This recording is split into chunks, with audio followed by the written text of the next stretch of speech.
பொதுவாக ஒரு வரைபடம் அப்படின்னு சொன்னாலே உங்களுக்கு என்ன தோணும்? ஒரு ஊர், இல்லனா ஒரு நாடு, அதிகபட்சமா இந்த உலகத்தோட எல்லைகளை காட்டுற ஒரு காகிடம் அப்படின்னு தான் தோணும் இல்லையா? ஆமா. நாம தொலைஞ்சு போகாம இருக்க ஒரு வழிகாட்டி அது. கரெக்ட். ஆனா, இப்ப கொஞ்சம் கற்பனை செஞ்சு பாருங்களேன். நீங்க வாழ்ற இந்த உலகம், அதை தாண்டி இருக்கிற சூரிய குடும்பம், பால்வீதி மண்டலம், இதையெல்லாம் உள்ளடக்கிய ஒரு பிரம்மாண்டமான பிரபஞ்சம்.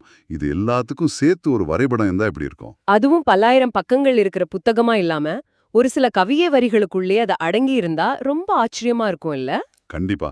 அத பத்தின ஒரு ஆழ்ந்த தேடல் தான் இன்னைக்கு நம்ம பண்ண போறோம்.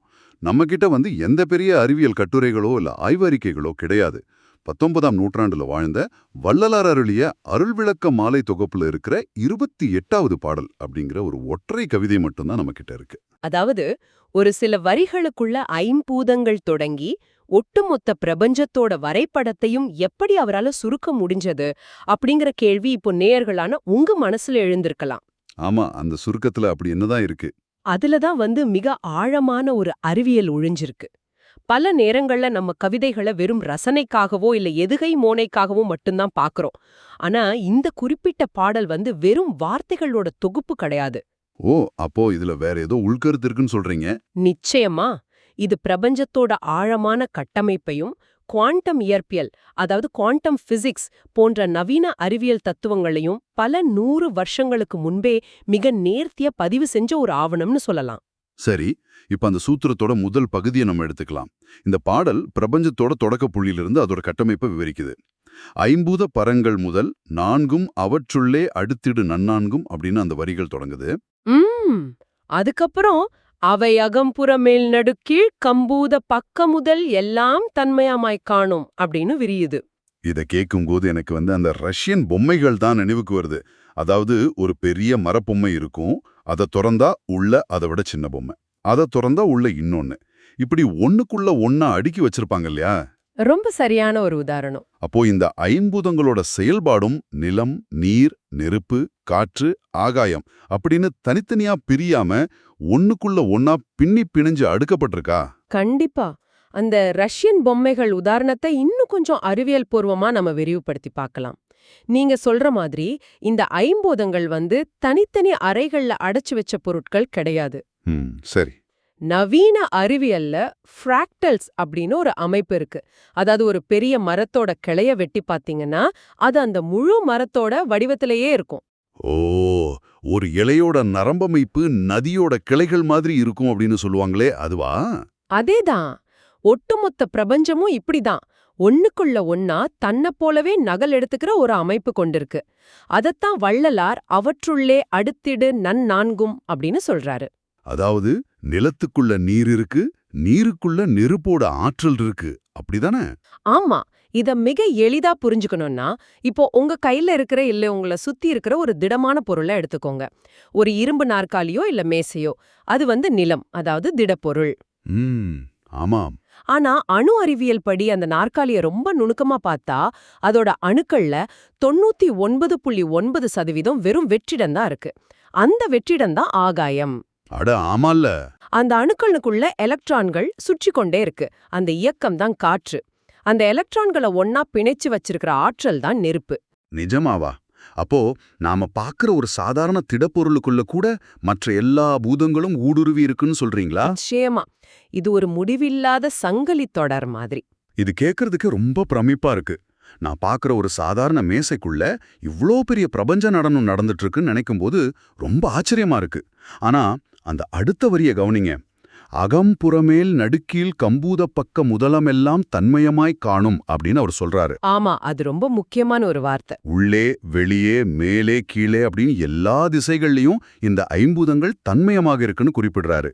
இந்த தன்மயம் அப்படிங்கறத நவீன அறிவியலோட ஹோலோகிராஃபிக் பிரின்சிபிள் கூட நம்ம ஒப்பிடலாமா? கண்டிப்பா ஒப்பிடலாம். அதாவது ஒரு முப்பரிமாண படத்தை துண்டு துண்டா உடைச்சாலும் ஒவ்வொரு சின்ன துண்டுக்குள்ளேயும் அந்த முழு படமும் அடங்கி இருக்குன்னு சொல்லுவாங்களே, அது போல. முற்றிலும் ஒப்பிடலாம். தன்மயம் அப்படிங்கிற வார்த்தையோட ஆழமே அதுதான். நீங்க பிரபஞ்சத்தோட எந்த மூளைக்கு போனாலும் சரி, எந்த திசையை நோக்கினாலும் சரி, இந்த அடிப்படையான கட்டமைப்பு மாறவே மாறாது. ஒரு கடலோட தன்மை அறிய ஒரு துளி நீரே போதுமானது அப்படிங்கிற மாதிரி இந்த பிரபஞ்சம் முழுவதும் ஒரே தன்மையால பின்னப்பட்ட ஒரு மாபெரும் வலைப்பின்னல். சரி, இப்போ இப்படி ஒண்ணுத்துல ஒண்ணா எங்க பார்த்தாலும் நீக்கமர நிறைஞ்சிருக்கிற இவ்வளவு பிரம்மாண்டமான ஒரு கட்டமைப்பை இயக்குற மூலவிசை எது? ஒரு பெரிய மிஷின் இயங்கணும்னா அதுக்கு ஒரு பவர் சோர்ஸ் இருக்கணும் இல்லையா? கரெக்ட். அத பத்தி தான் வள்ளலார் அடுத்ததா குறிப்பிடுறாரு. அவற்றுப்புறமும் கலந்த தனிக்கனலே செம்பூத உலகங்கள் பூதாண்ட வகைகள் செழித்திட நற்கதிர் பரப்பித் திகழ்கின்ற சுடரே அப்படின்னு பாடுறாரு. இங்கதான் ஒரு சுவாரஸ்யமான முரண்பாடு வருது. இப்போ நெருப்பு இல்லனா கனல் அப்படின்னாலே அது எல்லாத்தையும் சுட்டெரிக்கும் அழுக்கிற தன்மை கொண்டது அப்படின்னு தானே நாம நினைப்போம். ஆமா, பொதுவா அப்படிதான் தோணும். அப்படிப்பட்ட ஒரு நெருப்பு எப்படி பிரபஞ்சங்களை செழிக்க வைக்கும் ஒரு விஷயமா இருக்க முடியும்? இது ஒரு பிரம்மாண்டமான பவர் ஸ்டேஷன்ல உற்பத்தியாகிற பல லட்சம் வோல்ட் மின்சாரத்தை நேரா நம்ம வீட்டுக்கு அனுப்பாம ஒரு டிரான்ஸ்ஃபார்மர் மூலமா குறைச்சு ஒரு சின்ன பல்பு எரியறதுக்கு ஏத்த மாதிரி மாற்றி அனுப்புறது போல எனக்கு தோணுது. அந்த டிரான்ஸ்ஃபார்மர் உதாரணம் மிக துல்லியமா இங்க பொருந்துது. இங்க வள்ளலார் பயன்படுத்துற 2 முக்கியமான வார்த்தைகளை நம்ம ரொம்ப ஆழமா கவனிக்கணும். என்ன வார்த்தைகள் அது? ஒன்னு தனிக்கனல், மற்றொன்று சுடர். இந்த பிரபஞ்சங்கள் எல்லாத்துக்கும் அப்பால் இதை உருவாக்குறதுக்கு முன் இருக்கிற அந்த பேரெல்லை ஆற்றலை அவர் தனிக்கனல் அப்படின்னு சொல்றாரு. இத அறிவியல்ல பெருவெடிப்பு கொள்கை, அதாவது பிக் பேங் தியரியோட பொருத்தி பார்க்கலாம். ஓ, அந்த பிக் பேங் நடக்கிற அந்த முதல் கணத்துல ஒட்டுமொத்த பிரபஞ்சத்தோட ஆற்றலும் ஒரு சின்ன புள்ளியில அளவிட முடியாத வெப்பமா இருந்துச்சுன்னு சொல்றாங்களே, அந்த நிலையா? அதேதான். அது ஒரு மாபெரும் தனிக்கனல். ஆனா அதே நிலையில அது தொடர்ந்திருந்தா இன்னைக்கு நாமோ செடி கொடிகளோ எந்த உயிரினங்களோ தோன்றி இருக்கவே முடியாது. அந்த கனல் அப்படியே இருந்தா அது அனைத்தையும் அழிச்சிடும். ஓ, அப்போ அதனாலதான் அது தன்னைத்தானே தகவமைச்சுக்குதா?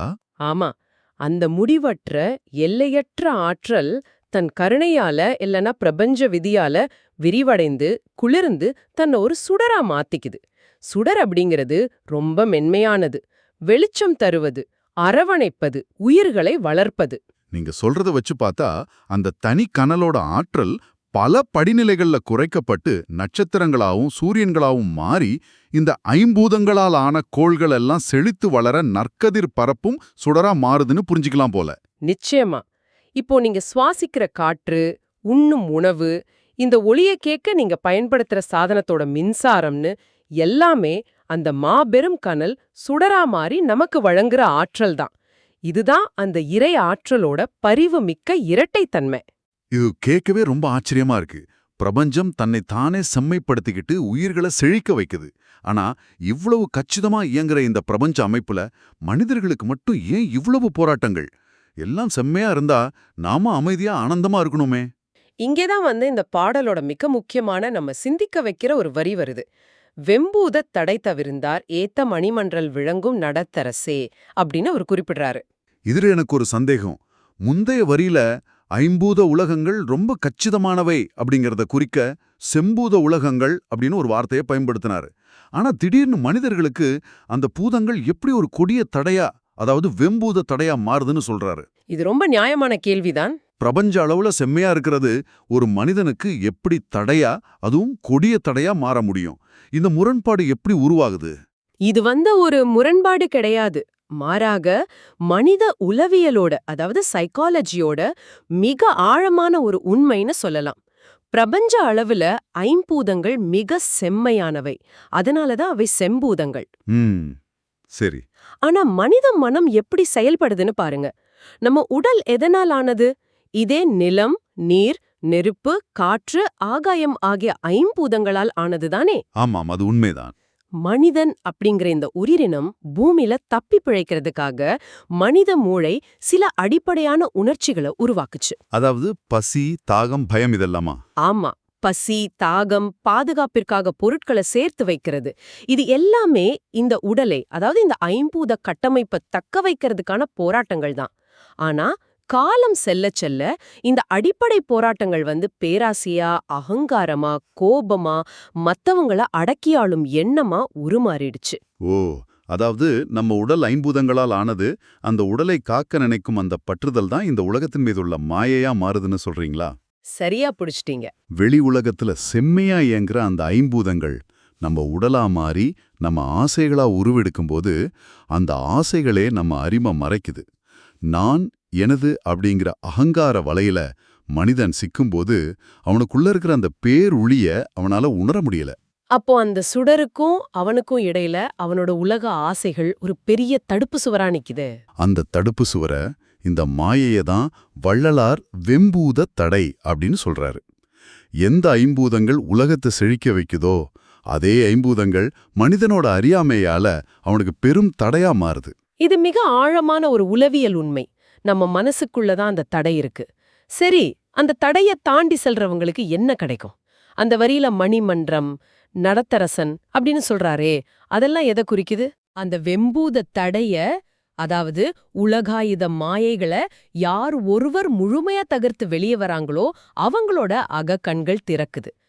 பயமும் பேராசையும் விலகி அந்த தூய்மையான மனநிலையில ஒட்டுமொத்த பிரபஞ்சமுமே ஒரு மாபெரும் நடன சபையா அவங்களுக்கு தெரியுது. அந்த நடன சபைதான் அழகிய ரத்தனங்கள் பதிக்கப்பட்ட மணிமன்றமா? ஆமா, அந்த மன்றத்துல ஆடும் நடத்தரசன் அப்படிங்கிறது சிவபெருமானோட நடராஜர் வடிவத்தை குறிக்குது.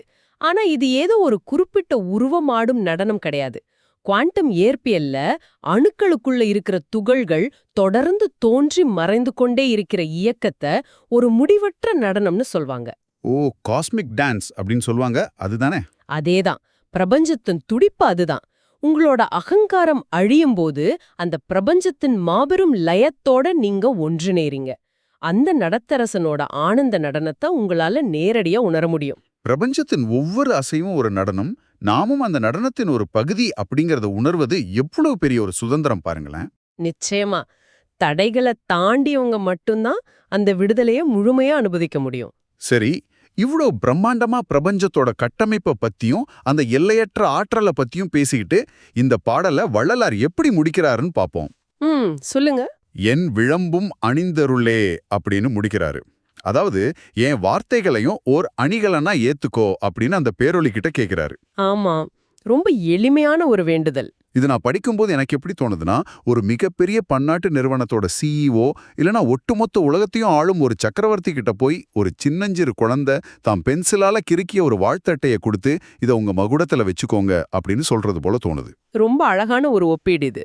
இவ்ளோ பெரிய பிரபஞ்ச ரகசியங்களை உணர்ந்த ஒரு மனிதர் கடைசியில இவ்ளோ அடக்கமா தன்னை சுருக்கிக்கிறது எனக்கு ரொம்ப ஆச்சரியமா இருக்கு. அந்த ஆச்சரியம்தான் ஆன்மீகத்தோட உச்சகட்டம்.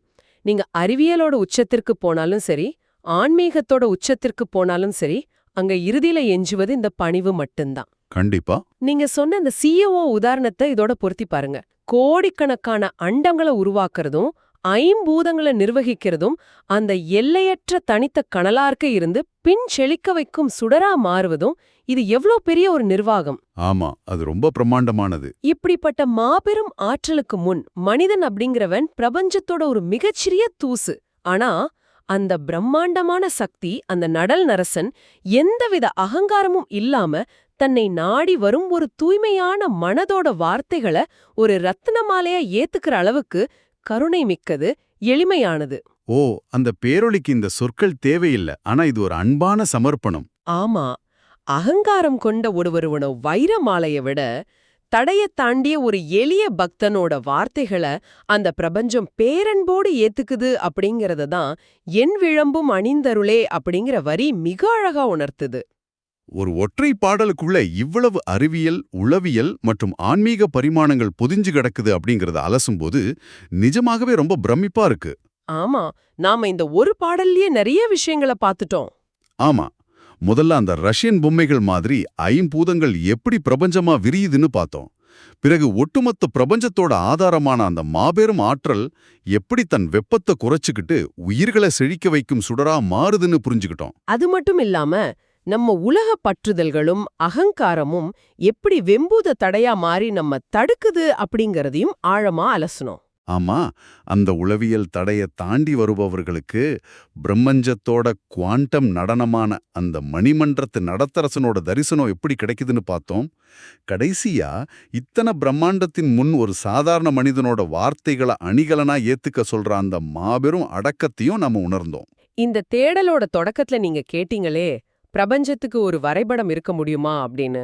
இப்போ நேர்களான உங்களுக்கு புரிஞ்சிருக்கும், இந்த பாடல் ஒரு வரைபடம் மட்டும் கிடையாது, அந்த பிரபஞ்சத்தின் ஆழமான ரகசியங்களை திறக்கும் ஒரு சாவியும் கூட. நிச்சயமா. இந்த கவிதை வரிகளை புரிஞ்சுக்கிறது அப்படிங்கிறது ஏதோ ஒரு பழைய இலக்கியத்தை படிக்கிறது கிடையாது.